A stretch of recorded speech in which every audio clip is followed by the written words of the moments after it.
Hey everybody, welcome to Bearded Beggar Banter. Welcome to the episode. What is this? The second episode in June? First. It's gotta be the first. Gotta be the first. First, we were That's borderline June last week. You know, That's we were you know what, guys? Summertime. Got the Bearded Baker Hawaiian shirt for summer out. There you go. I got the collage one going on. Ooh, yeah. Representing our local brewery, Trogs, baby. Yep. Shout out to Trogs, unofficial sponsor. Shout out to Trogs. All right. Well, hey, let's jump into it here. We got some baseball to talk about, a little bit of NFL. We'll touch on some touchdown turnover stuff, and then we'll finish this episode with the final leg of the Triple Crown races, the Belmont Stakes. So we'll talk through that. We'll talk through that with our winners, surprise winners, trifecta boxes, and all that fun stuff. So, anybody want to get us going here with your strike in the MLB? I got one for us, guys. Go ahead. My strike has to do with a guy, Tyler, that you've been big on. He's got one of the greatest nicknames. He's going to be a star in the MLB here. And the strike has to do with two stars of the MLB actually facing off against each other, and that's Paul Skeens and Shohei Ohtani. The gas station struck him out in 3 straight heaters. Yep. I don't know if you guys saw that or not. It did. I think all 3 pitches were over 100 miles an hour. Ohtani just couldn't keep, and it was fun to watch, and it was kind of like, I don't know. I was excited seeing the highlights because it's like these guys are the best at their positions, and not to say Paul Skeens is yet, but he has the capability and the potential. So seeing him face off for the first time and just throw 3 heaters right at him and strike him out was kind of entertaining. But who knows? You know, I don't know if Ohtani found another fall guy. Now it's just an easy bet for him to win, but we'll see. That's what I was going to say. He totally bet against himself. Right. He got his revenge. What's the outcome of this result? Strikeout. Yeah. He got his revenge and smoked one dead center off of him for a home run, didn't he? But the 3 straight heaters is kind of it overshadowed everything. It's the lip saddle. It's totally the lip saddle. Love it. It's the Livy lip saddle. I guess. Wow. Well, we're gonna leave out alone. Will this be the last time that the live saddle they go against each other? Considering he'll probably be a Dodger here in a couple weeks. Oh, shut up, Trent! Come on, it's true. It's Pittsburgh. Yeah. Sorry, Pittsburgh. It's not fans. true. Pittsburgh's not going to sell this year. I'm telling you guys. I hope not. They got some good good players. That was good material though. Skeens versus Ohtani. I did like to see Skeens get him. I was a little disappointed that Skeens got 8 because I had him under 7.5. But that's neither here nor there. That was not my pick officially, but could be a matchup to watch in the NL here going forward if Skeens lives up to his potential and Ohtani keeps it up. Yeah. Trent, you got your strike? Yeah, my strike's a little unique. It's part an individual, but also part something specifically about this individual that's kind of interesting that I did not know existed. But my strike is Mason Miller, the young closer for the A's. In case anybody's not familiar with him, he is one on my radar because I hope to God the Orioles could somehow get him. To help our bullpen get rid of Kimbrel here soon. But he's currently, I'm going to give a quick stat, 45.3 whiff rate, which is the highest in the MLB. But I think this is one of the coolest things that I learned is just the other week, it was caught on the device. Like you always wonder, like, how the heck do announcers know every single pitch that the guy is throwing? Right. So they have, I guess it's a kind of like AI that can detect like, okay, movement, speed, everything. Like, really? Yeah. Oh, easy, Trey. That's a robot. You trying to like bang these AI robots or what? Ooh, Trey, easy. But anyway, doesn't work like that, Trey. Doesn't work like that. Speaking of Trey's guy, Skeens, Mason Miller is, as of right now, from my knowledge, is the only other person besides Skeens that throws what is known as, guys, a splinker. You know what? It is a real thing, just like this new sweeper. The sweeper came on the scene. What, two years ago? Now 1 year ago? Now we got a splinker. So a splinker is a real thing. So let me explain what this is. It's a split finger sinker, where the pitchers too, that will throw. They'll throw it as hard as possible, and the ball dives. Dives down in the zone. So it's literally a combination of a split finger sinker, and it is different because it's not to be confused with the fast screw that a couple of pitchers throw in the MLB, a fastball screwball combo. I thought you were talking about your personal life. Trey's soft toss there, buddy. Trey's nickname. Damn it! All right, it's not a pitcher. It's just what I go by. Just his performance. Is that a pet name? That was a good fast screw. Yeah. Hey, shout out to Hims again. Okay, no. Oh god. But yeah, I just thought one. I think the guy is a stud. I think he's gonna be around for a while. He's gonna be a big name. I don't think he's gonna be in the A's organization for very long. Which once again, I my take on that. It's sad. Sad for if there are actual A's fans. I don't know. But I thought this idea of the splinker. So get ready for that. As we start saying, oh, they got him with the splinker. I don't know. That kind of sounds. Sweeper's one thing. Splinker is a little goofy sounding for me, but I just thought it was awesome. Yeah, you guys are both big pitch prop guys with walks and strikeouts, so I thought that was pretty neat. Did you guys see the video? I don't remember who threw it. It may have been this guy, but there was a pitch that died. No, this is a different one. This was the guy that fouled it, and it literally landed right in front of the plate. But was this A's guy though? Was he the one that came out and said that they're like, oh, did you ever think of coming out to introduction music and stuff? And he's like, I don't think that the A's stadium would be able to turn it back off or something. I don't know if that's him or not. It has to be him. I'm pretty sure it's him because he said that in the beginning of the year because he's been a stud, pretty much this season. And they're like, oh yeah, come out intro music, and he's like, yeah, I don't think that stadium bills can handle that. That's true. Something along those lines. So true. All right. Splinker, huh? That's a new one. Yep. The splinker. All right. So my strike here, I'm going with stolen bases leaders. I know I'm always big on pitchers and stuff. So I've been trying to broaden my horizon here and look for guys that steal and all that fun stuff. So right now, just a couple of stats. The Nationals and the Reds are the top two teams. Now, these stats are from team rankings. As of about 2 days ago, Nationals were at 94 total stolen bases. They lead the major leagues, and then the Reds are at 88. The top stolen base guy in the league is from the Reds, though. It's Elly De La Cruz. He has 32. Second place is, I think, 12 behind him. It's not close. I did find it interesting. I bring this up though. So again, I'm looking at stolen base stuff just for, some extra stats and stuff to maybe throw in some parlays or whatever. But both the top two stolen base guys for the Nationals are both center fielders. You got Jacob Young, who has 17, and you got Lane Thomas, who has 15, and they're both listed as center fielders for the Nationals. Ready? Gets even weirder here. The top two guys for the Reds, Elly De La Cruz with 32, plays second base. Spencer Steer is the other guy with 11. He's second for the Reds, also plays second base. He's playing third, though. I know. I thought it was just interesting the fact that position. the top two guys for Nationals were both center fielders. Top two guys for the Reds were both second basemen. I'm like, oh, all right, it's interesting. So that's my strike in terms of some stolen base leaders. What's going on? Also interesting too that both those teams are not doing very well. Even with stealing bases.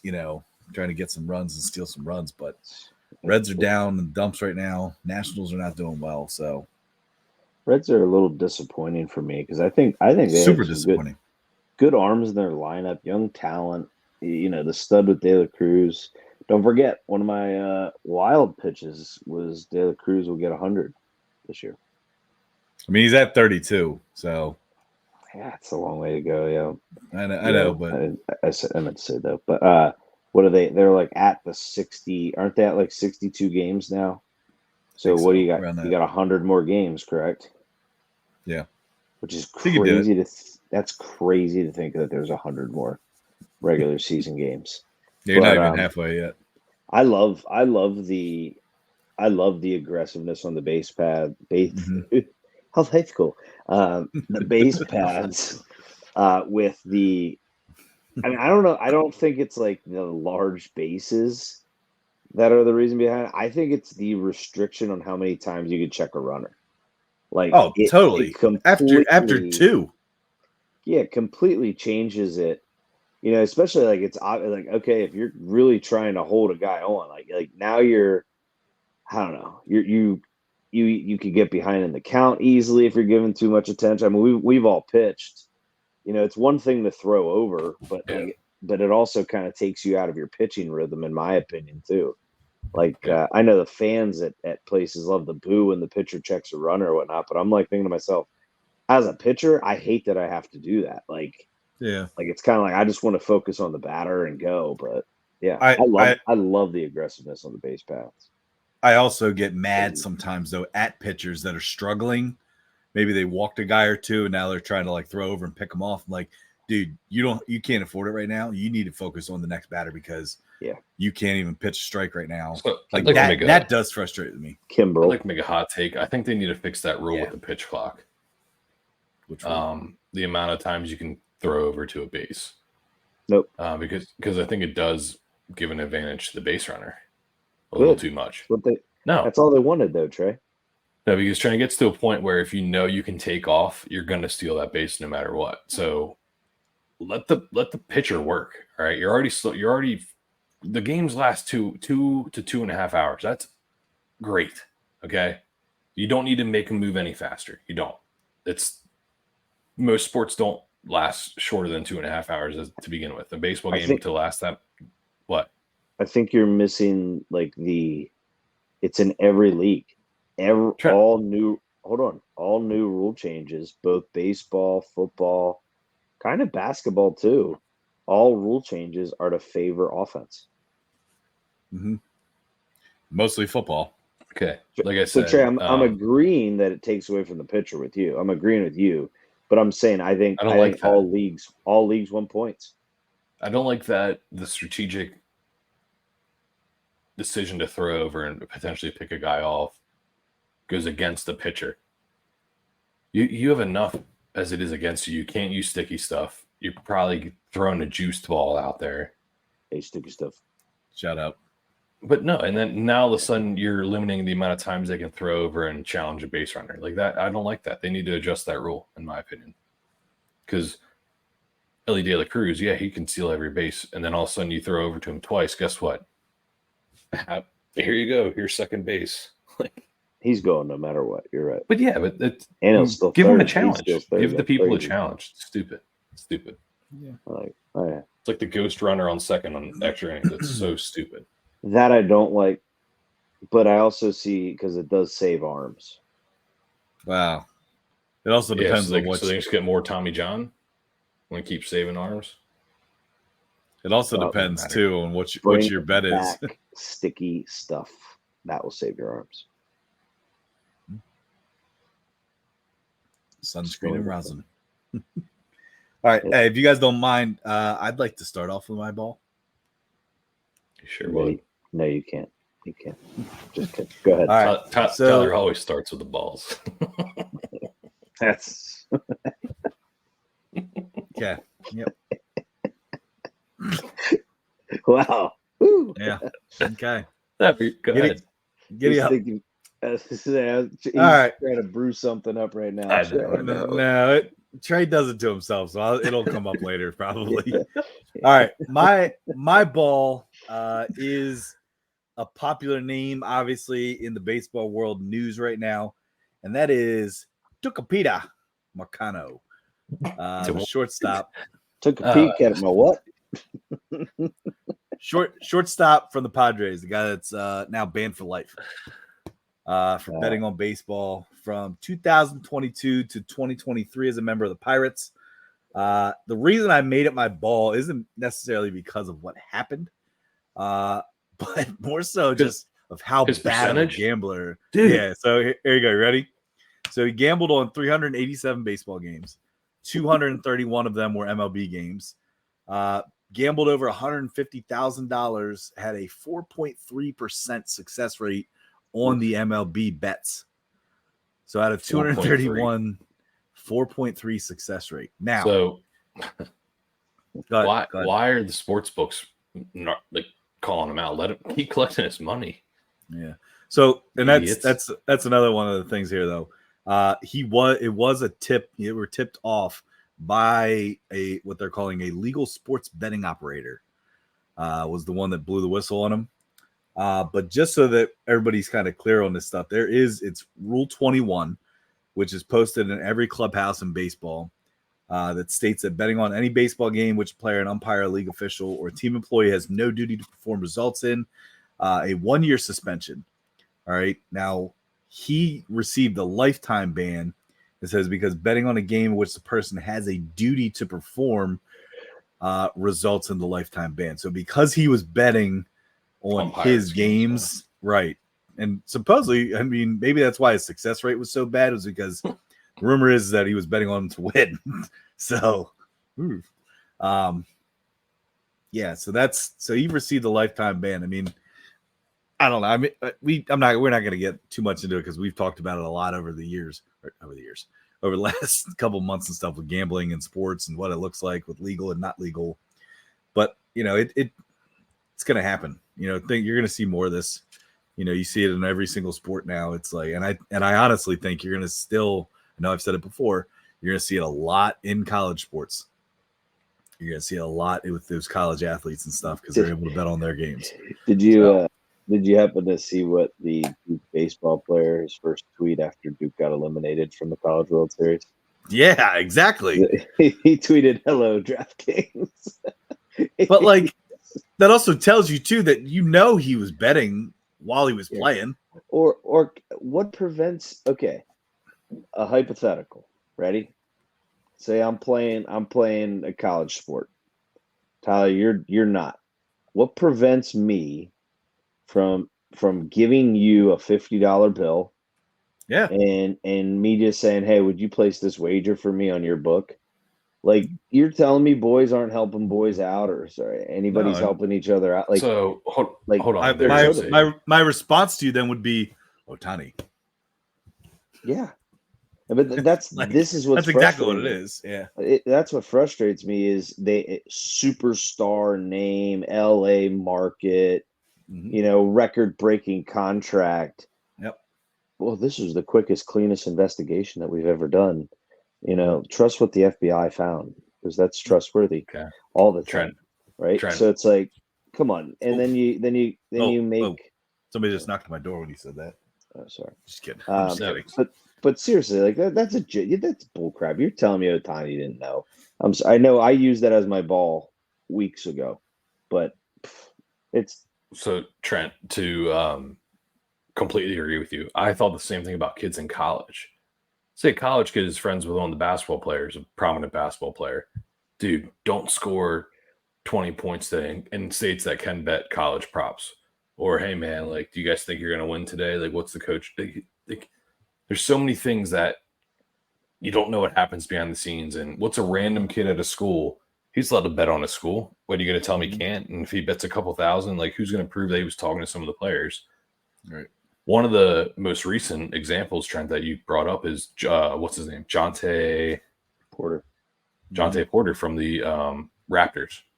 Yeah. He was in cahoots with a man from Brooklyn, not even related to anyone that he's playing with. Cahoots. Yeah. In cahoots. I did see you that. Don't say. And that guy was arrested in an airport with a duffel bag full of hundreds of thousands of dollars of cash that he was trying to flee the country with. And it's like, dude, like, and you caught him. But think about the other people that you haven't caught on these games. He's got Right? to launder. He's got to launder that quicker. What is he thinking? Yeah, or just find a fall guy, man. You got to be a bigger. You got to be a bigger name in the NBA, and then you just got a fall guy, and he can take your prison sentence for you. Like they do it. Shohei. Yeah. All right. Give us your balls, guys. Yeah. Trey, go ahead. My ball is about a player that I just don't like. I don't like the team. I don't like that he's coming on well. I don't like that he's performing well and kind of living up to his name, and that's Aaron Judge. Dude's been absolutely killing it in the month of May, at least. Yeah. June we'll see here, but his stats that he put up in the month of May, some people put up in a whole season. So it's like, damn. Beginning of the season, he was kind of a bust, a dud. Month of May really turned his season around. So I hate to see it because I hate the Yankees. I hate Aaron Judge and his teeth. I think he should just get braces. Simple as that. Wow. Sorry. It's his teeth. Wow. I do hate his teeth. He looks like what's Rex from Toy Story? The kid that is that his name Rex? Sid. Oh, Sid. Yeah, Sid had braces. Maybe Aaron should take some notes. I thought you were talking about like T-Rex, like his. Like no, Rex. Yeah, no, I meant Sid. Sid's got those like every teeth is separated with the space. That's how Aaron judges. So. Sorry, complete random side note, but they used to always compare Derek Carr to Sid from Toy Story. If you look it up, you'll find it on Google. I guarantee it. Yeah, I can see that. Yeah, it's pretty awesome. He's leading the majors right now in home runs. I'm pretty sure. No, he's not. It's I think it's Jose, a dude from the Guardians, the team from Cleveland. I think you're right. I'm pretty sure Judge took the lead, Trey. He's at like 20 something. He's killing. You know what he's killing as you're looking up stats? Is he's killing my future on Gunnar Henderson MVP. Damn it. I want that to hit. He did. Yeah. He's at 21. Yeah, he's at 21. Kyle Tucker's at 19, and so is Henderson. Yeah. All right. Gunner's still got a chance. That makes me so mad. Yeah, I was going to say, I looked the other day, and I thought he was at the tops. Jose Ramirez is having a heck of a year. Yeah. Keep in mind, a pop-up at Yankee Stadium is like a home run. So, dude, and that was my argument with Juan Soto going there. Yeah, it's a joke. You put a left-handed batter in there, and he just literally has to dink it in the outfield. He's only going to play there this year. He'll be done. Remember, he's going to the Mets. Well, and I also think Aaron Judge, I think, will be hurt soon. It's about that time. That's fucked up, dude. It's not messed up. Trey, you gets hurt every year. The other week. I never cheer for it. I'm not cheering for it. I'm just saying it's inevitable. He has that toe thing. Remember? He's like, I don't think it'll ever heal. A toe?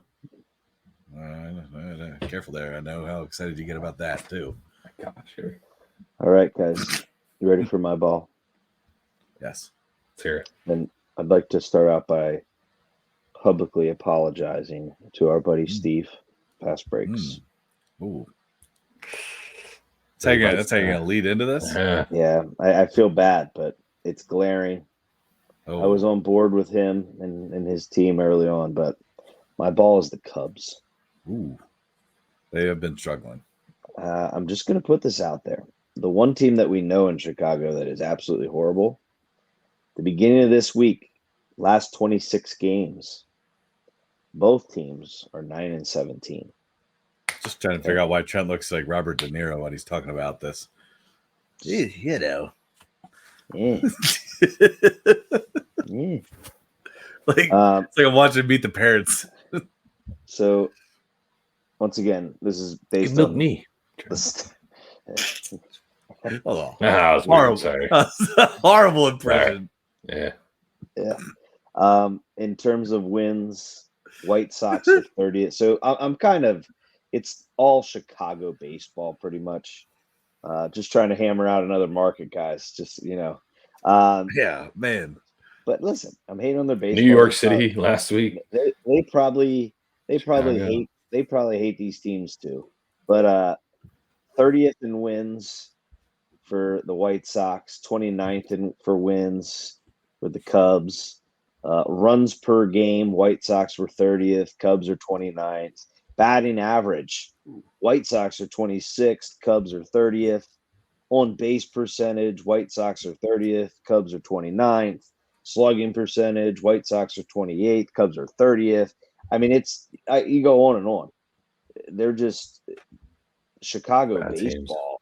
Chicago baseball is falling apart, and I know. Listen, I like I've always had like a soft spot for the Cubs since the Sammy Sosa run. I was totally Team Sosa as a kid. You know, I had my T-shirt jersey from the what was that? What was that place we used to show? Majestic Outlet. Majestic. Yep, Majestic. Yeah. Majestic Outlet. Got my T-shirt jersey. Sammy Sosa. You know, imitated his home run little hop after every swing in the driveway or the side yard. But you know what? I'm sorry. I'm sorry to Chicago. I'm sorry, Steve. But the Cubs and the White Sox, they're my ball this weekend. I'm going to kind of segue here, guys. I'm segueing here into wild pitch. Okay. Segue. Cardinals win the NL Central. Okay. Okay. Dude, they're tough Cardinals right now. win. I don't like to bet against them right now at all. They're standpoint. They turned it on mid to late May. They were hot. You know, they were I believe they're still about 5.5 games back from the Brewers for the Central. But the thing that the Cardinals did this offseason, They're 6.5. Okay. 5. Just mark my word. The thing that the Cardinals invested in offseason was starting pitching. Right? They went out one guy, 2 guys. Sonny He's not Gray. even that good. Sonny Gray. Who else? And Lance Lynn, maybe. I said Mikolas and Gibson. So I'm sorry, but you call that investing in pitching? Okay, hold on. They improved. Okay, they were improving their starting pitching, and their starting pitching was not a bad deal. What was really killing them in the beginning of the season was their offense. Okay, so their offense is now hot. Gorman and Burleson were the first duo to homer in 3 consecutive games. Arenado and Goldschmidt are heating up. I'm pretty sure Arenado just homered in he's got 4 or 5 of his last 7 games. So that's why I think the Cardinals are actually going to catch fire, and I think they're going to. I don't think the NL Central is that good. I don't think the Brewers are that good. I think the Brewers are one of those hot early type teams that are just going to fall off. So Trent, I disagree with you 100%. I think from top to bottom, the NL Central. It's okay. It's okay. But Cubs suck right now. They're in second right now in that division, NL Central. So what I was going to say is I don't think, and the Reds won 5 in a row. Yeah. What are their records? Yeah. All right. So you ready? The so here last you go. place team is the Pittsburgh Pirates that are 4 games below 500. That's it. Yeah. Correct. So Milwaukee's 36 and 26. The Cubs are 31 and 32. Reds are 30 and 33. Cardinals are 29 and 32. Pirates are 29 and 33. Listen, I mean, it's anybody's up for you can disagree. You can disagree, but this is my wild pitch. So I would expect disagreement. So that's okay. Trey, 100 games left still too. Yeah, I'm just saying. I think the Cubs will take the NL Central. I just think baseball's at a weird spot. Cardinals. Sorry, Cardinals, not Cubs. That's my ball. But I think baseball's at a weird spot where some people think the MLB would be happy with this statistic. Some would say no, they're not. Is that I said a little. This was a couple weeks back. I said 17 of 30 teams in the MLB were sub 500. As of this week, 18 of 30 at one point were sub 500. So is that? I guess that would be another talking point. But is that good or is that bad to you? Because if I look at it this way, we talk about the AL East with our team, with the Orioles. Those teams are all they're tough. They're Yankees, Orioles, and then is it Red Sox next? Yeah. Yeah, so it's like those three teams are all above 500, and then Tampa Bay is next, and they're 500, and Toronto's below them 2 games under 500. So they're all like top tier. Right there, I'm not really great on my math, but I'm pretty sure that means a quarter of the teams, almost a little less than a quarter of the teams that are above 500 are in the AL East. So it's like, is the Right. NL Central good, or are they just all bad? And then a team's gonna limp in. Like Cardinals are how far back, and they're already 1 game out of the wild card in the NL. So it's kind of like me with the AFC and the NFC. It's like AFC's so freaking good. NFC's got they got two good teams, and then everybody else is like mediocre. So just to kind of reiterate, Trent, your point of that is AL East has 3 teams above 500. AL Central has 3 teams above 500. There's 1 team in each of those that is exactly 500. Yeah. The AL West only has 1 team. But then if you go to the NL, you have 1 team in the NL Central. You have 1 team in the NL West. 14. And you have 2 teams in the NL East. It's bad. So I mean, that's a pretty staunch difference between NL and AL. I mean, AL's pretty dominant. Yeah, but you have the Dodgers in the NL, you have the Phillies in the NL, Phillies, the Braves. Yep. So those are the cream of the crop.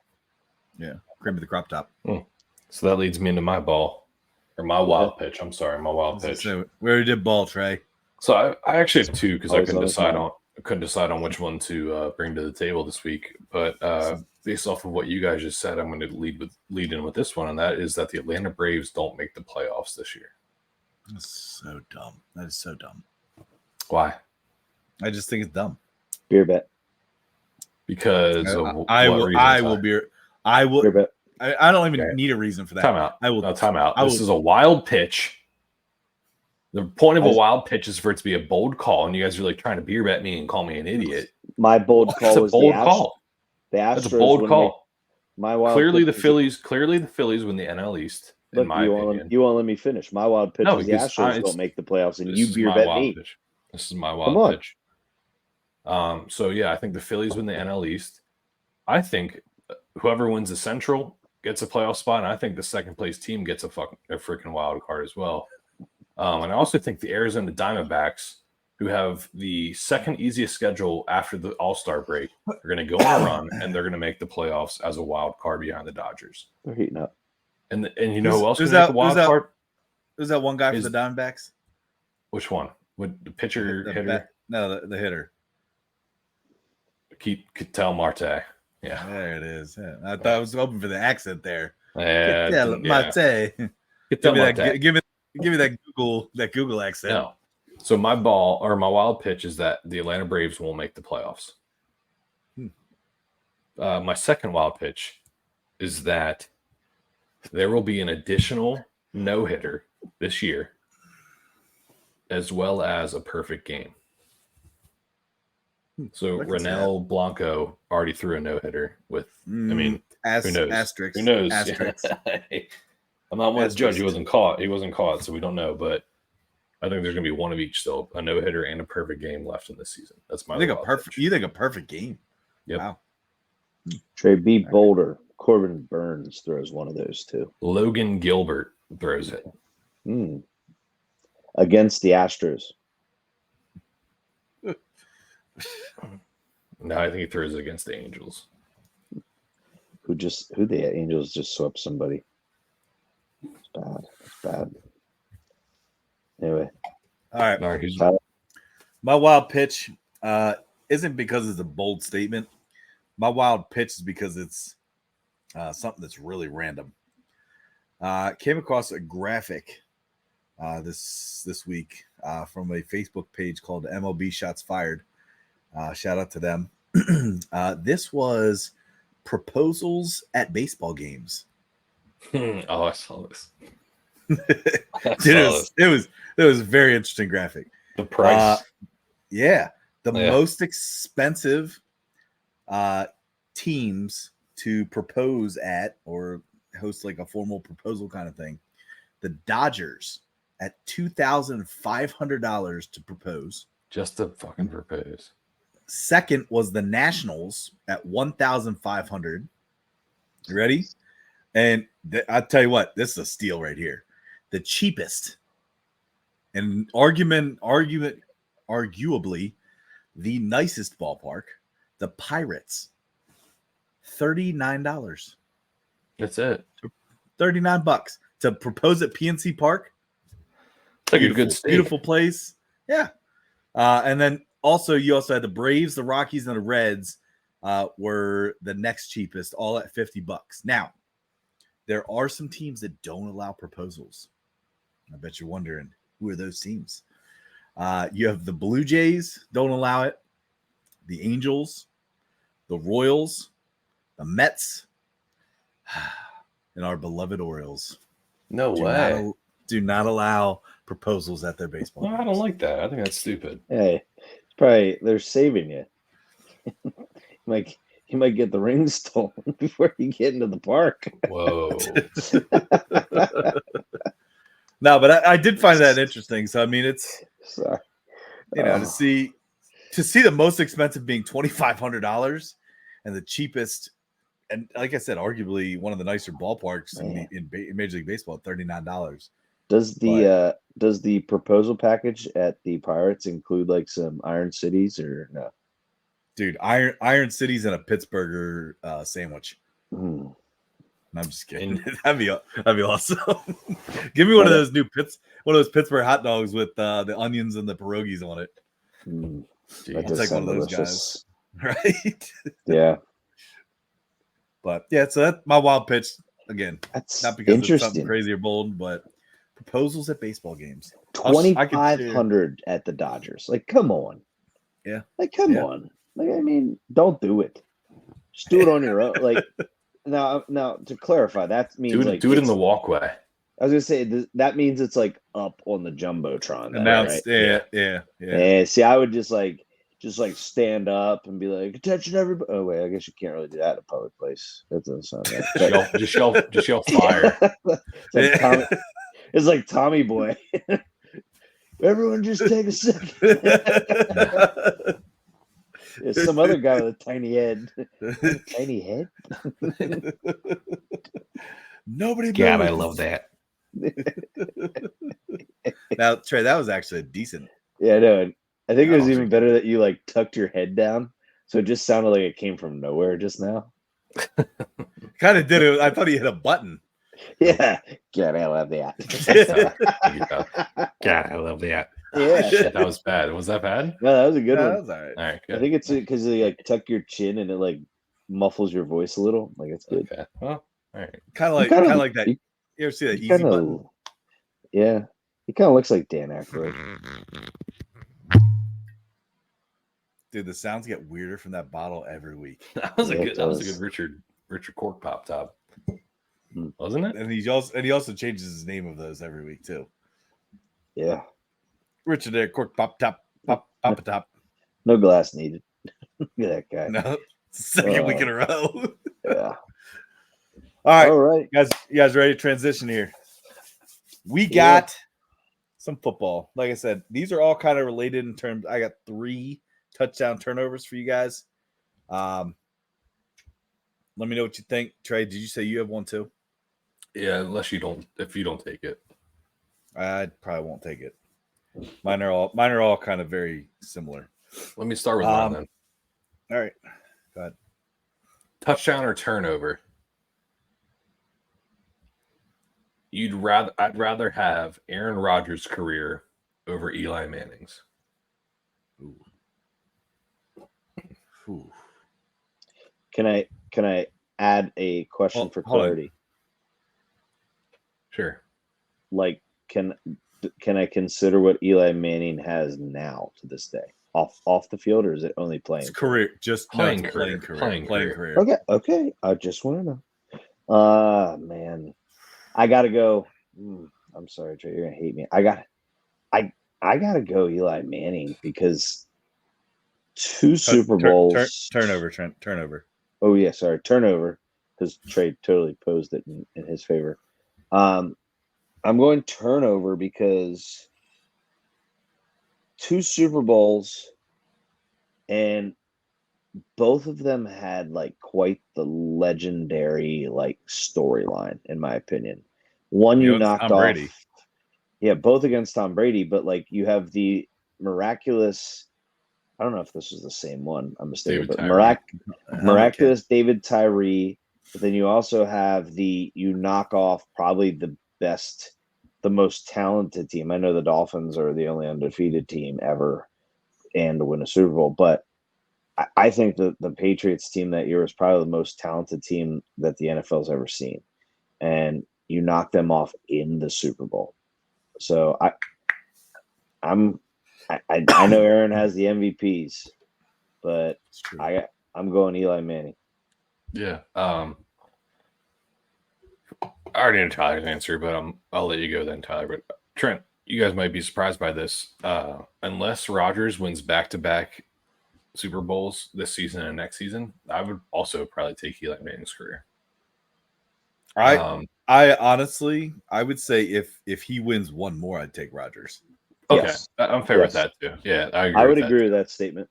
But the fact that both of Eli Manning's Super Bowls came against Tom Brady kind of like bumps those up a notch. It's like, hey, not only did you win 2 Super Bowls, but it was against the greatest quarterback ever, I should say, greatest. Yeah, because Rodgers is the most talented. But go ahead. No, I'll let you finish. I'll give my spiel. No, like when it comes down to it, Rodgers won a Super Bowl against Big Ben, won 3 MVPs, which is great. But really, like you guys said, 4 MVP. Okay. Dear 4. God, he may even have 5. No, he does not have 5. I think he has 3. I think he won 3. He won 3 in a row for sure. You guys keep going. I'll check it. Let's put the stat guys on it. Anyway, I just think that the 2 Super Bowls, like, okay, so say they each had 1, right? I would still give the edge to Eli Manning because he beat Tom Brady. And not only did he do that once, but he did it twice against the undefeated team, the regular season undefeated team that everyone thought was going to be like crowned the best team ever, which still might be with Randy Moss and them, but they lost that Super Bowl. Secondly, he gets a rematch. He gets a redemption shot. Tom Brady against Eli Manning, and everyone's thinking like, oh, Tom Brady's not going to lose this one, right? Guess what? Loses again. That's great. That's monumental for Eli Manning. I think that's better. I think that's a bigger accolade than anything Rodgers has accomplished in his career. It's hard for me to say. Rodgers has 4 MVPs, and he did win back-to-back MVPs, 2020, 2021. Yeah, I remember that. Yeah. His first one was in 2011. Second one was in 2014. Which, when you think about it, isn't it pretty crazy that he's been around that long? 2011. He's so good. And that's why he's okay. Tyler, touchdown or turnover? I say turnover. Again, it goes back to the fact that if you give Aaron Rodgers one more for sure, then I say Aaron Rodgers. It kind of goes into what do you value more? Do you value team championships or do you value personal accolades? Well, and MVPs are great, but at the same time, it's, it goes into it depends. I don't know. It depends on what that's just for the player, though. The rings are for the fans, the franchise, and the player. That's what I'm saying. Like, and I value those more than an MVP award. Which is why I would say Eli. I would bet you Aaron Rodgers values his Super Bowl more than his MVPs. I totally agree. I totally agree with that. 100% does. He even said totally that. Agree with that. Yep. I totally agree with that. I like it. I'm a little surprised that the Trey was not on the. Well, no, I'm not. Okay, you got to look at how the question was asked. It's whose career would you rather have? In results, I would rather have Eli Manning's. Who's the better quarterback? Not even a question in my mind. Yeah. It's really not even comparable. Aaron Rodgers makes Eli Manning look like Jimmy Garoppolo. Okay, and moving on. Tyler, you got a couple here? Yeah, I got a couple. All right. My first one here, like I said, you're going to see a trend with these. They deal with statistics. The first one here is Justin Jefferson will lead the league in receiving yards next season. Obviously, big name in the news this past week, signed a pretty big contract with the Vikings, which I know we've all talked about a lot. So touchdown, turnover, Justin Jefferson leads the league in receiving yards. Turnover right away. Who leads it? Who leads it? Just give me a name. Yeah, don't have right. Jamar Chase. Whoa. All right, Trent. This is tough. This is really tough because Jefferson got paid. Chase, we don't know what's going to happen. Higgins, we don't know what's going to happen. CeeDee Lamb, we don't know what's going to happen. I'm going to go. You said touchdown, turnover. He leads the league in receiving. Leads the league. Yep. I say turnover. Who leads it? Devontae Adams. Okay. Wow. Okay. Go ahead, make that goddamn face. It's the quarterback situation. Guess who has better statistics? Aiden O'Connell has better statistics. He's not your starting quarterback. Aiden O'Connell? Dude, you got to be talking about Gardner Minshew, dude. I'm just putting this out there. Aiden O'Connell has better statistics in the same amount of games played started at this point, than Josh Allen did. Just saying. Okay. Let me have my moment, guys. Jesus, we suck. We had the second longest drought in playoff wins. That's comparable to saying that Jimmy Garoppolo is a top 10 quarterback in the NFL. I'm not saying he's better than Josh Allen. I'm just saying I think Devontae Adams is going to do it this year. All right. Let me sprinkle one thing in. Those all white alternatives were so awesome for the. Do you like them? I don't know. I don't know how I feel about them yet. I 1,000% love them. I think you got to make the horn on the Vikings helmet all purple though. Nope. I like how it is. I don't know. Like how it is. Super clean, fresh. Woo. Just hope they play indoors, so that's cool. Yeah. But no grass stains. I'll say turnover, and it does go into the fact of who's throwing them the ball. We don't know yet. Is it going to be Sam Darnold? Is it going to be JJ? I don't know. I will say this, that I think it'd be a repeat of the guy that led the league last year, and that was Tyreek Hill. Kind of an easy one to pick up. If he stays healthy, I think it's Tyreek Hill. You could also no, I'm not even gonna say that. Nope, I forgot who their offensive coordinator was. So nobody from the Eagles. Is it AJ Brown? Yeah, nobody. Nope, it won't be him. Not a chance in hell. No way. AJ Brown won't play unless he gets the ball thrown to him 15 times a game. So not with Kellen Moore as your offensive coordinator for sure. All right. Next one. You ready? Derrick Henry will lead the league in rushing yards next season. Touchdown, turnover. Just rushing yards, not yards. Rushing. Turnover. All right. Who leads it? I think Jonathan Taylor. Colts. He could have a big comeback here. He's due. Now, I don't know. This is a side note. Anthony Richardson sat out today with some shoulder soreness. Yeah. He's going to be sore. He just got a bunch of surgery on it, didn't he? It's disappointing to me because I think he's a great quarterback. I think he's going to be great in the league. But he is as fragile as freaking glass right now. And you better toughen your shit up, because I'll go back and I'll retract my statements about the Colts Texans week 1. Yeah, I was actually going to say, I think Tyler said the Colts have a better chance to make the playoffs than the Packers do. Yes, he did. Yeah. But you guys were both all over the Colts, and I said, all you got to do is hit Richardson. He's RG3 2.0. He's looking like that if he can't get his shit together, man. Freak athlete.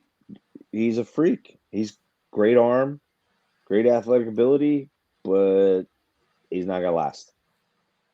Yeah. All right, touchdown, turnover. Derrick Henry leads the league in rushing yards. I'm going turnover. McCaffrey better lead it again. Yeah. I don't think I looked at it because Jefferson didn't lead last year. It was Tyreek Hill. Henry didn't lead last year. I picked those guys because they are with new teams. some new interest in them and what's going on with teams around them. But that's why I picked those guys as opposed to saying the guy that won it last year. I say turnover is why I do think it's going to be McCaffrey. I think McCaffrey dominates it again. I thought, Trey, you would have picked Breece Hall to do it. It's not a bad pick. Not a bad the other, hey, I will also say this is keep an eye out for Bijan Robinson too. He's another guy I think is going to be a top rusher this year. It's fantasy football insider information. Just kidding. All right, last one here. Obviously, you can see a trend. Tua will lead the league in passing yards next season. Know where Trey's going with this because he hates the Dolphins. No, listen. Last year I predicted against the Dolphins, and I admitted I was wrong, and I gave credit to Zach Blyler.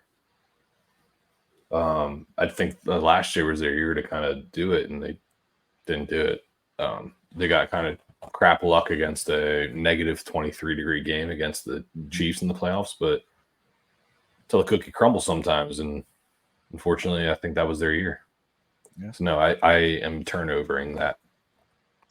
Tua did lead it last year, just so you guys are aware. I don't care. By several hundred yards. Who leads it? Who leads it, Trey? Who leads it this year? I think Matthew Stafford. Ooh, wow. Interesting. Very interesting pick. All right, touchdown turnover. Tua leads the league in passing yards. Turnover. Ready for this crap? CJ Stroud. Yeah, ready. Ooh, no. Ooh, he's a little bitch. Stephon Diggs down there now too. I don't care. It's got a lot of weapons. Yeah. Apparently, he's got some against Aaron Rodgers. Trent. No, not Trent. CJ Stroud. I'm like, what's Trent? Do you guys not see that interview at all? I don't know. CJ Stroud does a lot of interviews and he does a lot of podcast stuff right now, so it's hard to keep track. That's what he said. And he said that Matt Stafford would have 4 or 5 rings if he had the team that Aaron Rodgers had. And he also said he would 100% take Eli Manning's career over Aaron Rodgers. That's why I asked the question earlier. But Trey, he's like, this goes back to Richard Pop Top. Sorry, this goes back to the. Like, here's the thing. I would take what you have, okay? I would take what your team franchise has had. But to a certain degree, there is some disappointment in Cheeseland with having the guys that you had lead your team at the MVP caliber level and only have 2 Super Bowls to show for it. Mm-hmm. Like that's where I sit there. Like, I get what he's. I mean, I don't blame Aaron Rodgers for not having. I mean, they did have good teams. It is weird. I mean, it's kind of like Peyton Manning. Like Peyton Manning, he got 2, and he's lucky he got 2 because I bet he'd be under criticism if he didn't have 2. You mean Dan Marino land? Yeah, and it's a shame because those guys are absolute legends, and I still think Peyton Manning is. I know Tom Brady's going to be labeled the best, but I think Peyton Manning's second, in my opinion. Yeah, I'd say second. I know not better I don't want to start a whole debate on that because I know we're moving into horses here, but I'm just saying, like it is somewhat actual horse racing. Trey. I will say this: Trey got so confused and go moving into horses. He's like, "What?" Yeah. Broncos? The horse races. I will say this: Thursday, October 31st, the Houston Texans visit the Jets in New York City. So that'll be a fun game because I think Aaron Rodgers is going to take that personally. It's a Halloween game. If I know regular season Aaron Rodgers, he's a beast. That's fair enough. Last year with Green Bay, beast. Okay.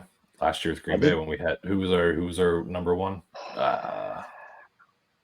Rookies, Romeo Dobbs and Christian Watson. I don't know. I'm not sold on the Jets. So Hey, I'm gonna say turnover. We know. I'm gonna say turnover for the two leading the league in passing yards. You guys ready for my pick? Yeah. Jared Goff. Name went through my mind, Ty. I think Jared Goff will have a pretty good season here. He's got a lot. He doesn't even lead league in passing in his division. Okay. But they have 3 playoff teams. They will.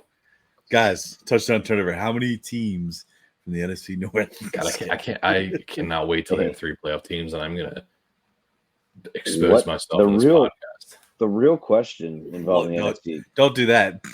Because we'll get kicked off of YouTube. Yeah, don't expose yourself. Don't do that. Like, we'll literally Spotify will ban us. Oh man. What colors can Green Bay and the Eagles wear in Brazil? Did you see that news today? Okay. Yeah, because I texted it to you guys. Yeah, yeah. Why? Okay, so my question is then why in the hell? Hold on. Why the hell would you pick 2 green teams? Exactly. Like, because, how stupid. Because, like Trey said, the polling shows the number 1 team down there is the Packers. Yeah. But because of the gang colors? Because of green and yellow colors. Absolutely, it is. That's why they have the most gear down there sold. So that's my other question is Brazil's if you can't national wear green, color. Right? If you can't wear green, that's one of the national colors of Brazil. Yeah, it's yellow. That's the stupidest thing. If you're a fan, I know, but I'm saying like that's the stupidest thing. If you're a fan not from there going to the game, you better be careful. You wear your Packers jersey. I mean, geez, like that's scary stuff. Like, you're not allowed to wear your Packers jersey, Trent. Hey, not geez, cheese.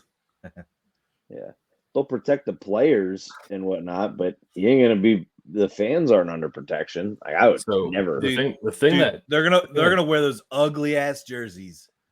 Oh man, they'll wear white. They'll wear white, and the Eagles will wear their black. You still have green in it. Yeah, it can have green in it. Just won't be all green. So it can't be a green jersey. Okay. Yeah, that's so dumb.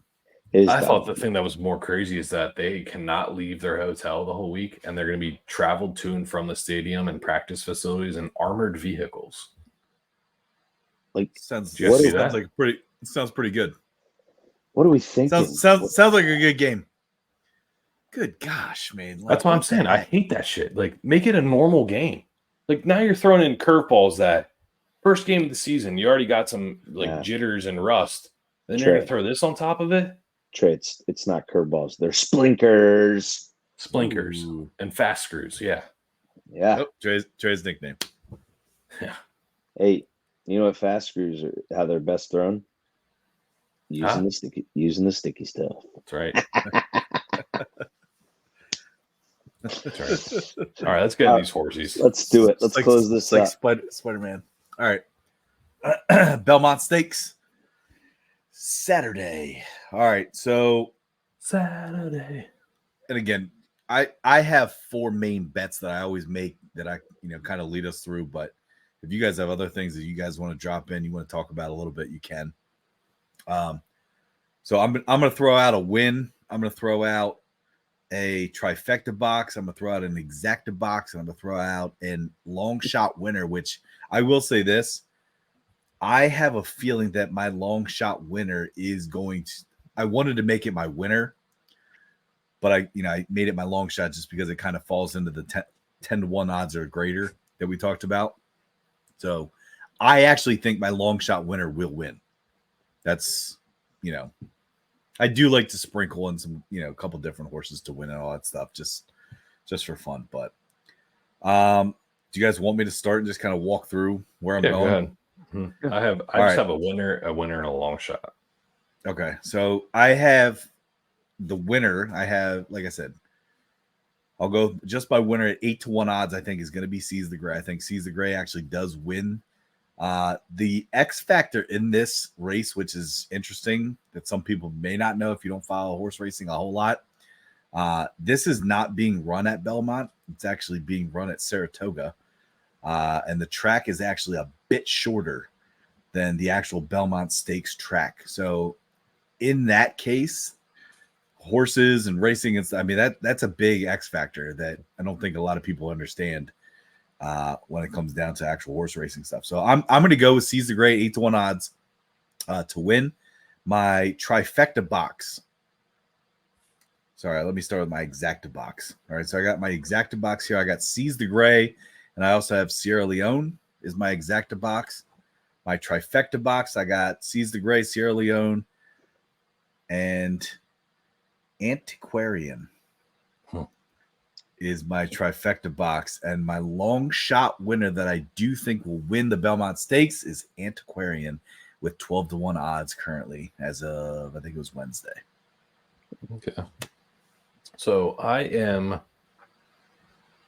to start out with my trifecta box, Tyler, for you, and that is Sierra Leone, Okay. Seize the Gray, and Honor Marie. Okay. Exacta box is going to be Honor Marie and Sierra Leone. Okay. Winner, Sierra Leone. My surprise winner is Honor Marie, 12-1. Okay. I like it. I will say this too, just so you can see. I had this written down. I don't know if you can see that or not. All right. I had this written down 2 days after Preakness was run when they were talking about horses. So I wrote down the Antiquarian like as a potential horse when I was doing some research as a horse that I'm like, oh yeah, because you can see I even scratched out Catching Freedom because that was another horse I was watching. Catching Freedom's not racing this race, but so that was been on this for a couple weeks here. But Trek, what you got? I do not do any exactas or trifectas typically. I do it for boxes. I do it for the first one, the first race, the Kentucky Derby. But I've kind of switched I do it for fun. So I do a lot of across the boards where whatever. He's a dog in your bet. Yeah. I just do it for fun. I don't care. I do it across the board bets, which are a little different than win place show because you get the odds for what place they get, the winnings per place with across the board. So my winner, my true winner, my favorite is Mystic Dan. And he's going to win. Guy. Yeah. Mystic Dan's going to win the Belmont. You have him as your winner. Yeah. And then is he 5-1, Trent? Yes. He is 5-1. Yes. Your favorite that you said is going to win it. Seize the Gray is down to 3-1. By the way, not 8-1. That always happens. Yeah, he's at 3-1. But then my long shot winner is 15-1, and that is Resilience. Just because I like the name Resilience. Is it? You said Resilience is 15-1 now. 15-1. Yeah.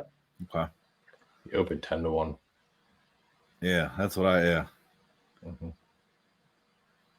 Okay. Before we sign off, fellas, I do want to bring up one more topic. Well, hang on. One other horse to keep an eye on, though, too, that a lot of people are picking on is Mindframe. So it's at the 10 spot in terms of racing, 7-2. Mindframe. I might put a sprinkle in Mindframe, just I don't know, somewhere, but it is a horse that's up there in terms of odds and all that fun stuff. So another one to keep an eye on. But sorry. Go ahead, Trey. No, yeah. So the thing that I wanted to kind of touch on before we left is correct me if I'm wrong, they're replacing the Phoenix Coyotes, right? Mm-hmm. NHL team. Mm-hmm. The 6 final names that they came down to for their franchise. I would like to say I'm a little bit disappointed that the Salt Lake City Soakers isn't one of those names. But they're all Utah, is like the Utah based. So the 6 remaining teams are the Utah Blizzard, okay, Utah Hockey Club, that's like the Commanders. Yeah, it's stupid. Mac, football. we love this guy. Utah Mammoth. Mammoth, Out- just one, just Yep, one mammoth. Mammoth. Utah Outlaws. Dumb. The Utah Venom. Dumb. And my personal favorite, and I hope it wins, is the Utah Yeti. That I did see the Yeti. Just one Yeti. Yeti. Is Yeti? It's like deer. It's like deer. It's like deer. Okay, that's what I was gonna say. So is Yeti plural? Yeah, I think it is. There's no That such thing as Yetis. Must be true for mammoth too. That's what I was gonna say. Is it? So it's not There's mammoths. There's a whole bunch of mammoth in the backyard. We'll see. Who knows? Who knows? They might change it up, but the Yeti out of the Yeti out of those 6 is what I like the most for sure. They're extinct, Trent. Oh my gosh, there's 18 Yeti out back. Then it just turns out dummy. Hey, then it's a whole bunch of Yeti out in the back. It's just us without our shirts on. Yeah. There you go. At the pool. No, the plural is mammoths. Yeah, I was gonna say I think it is. Then they need to add the S. Stupid. That is dumb. But we can all agree the Utah Yeti. That's sick. No, Yetis is plural too, with an S. No, but I'd like it to be one Yeti, like a beast, like a but you're a team. Singular Yeti. But you're a team of like Yetis. The Utah Yeti, the one Yeti from Utah. Like yeah, but you're the team of Yetis. Like we are Yetis.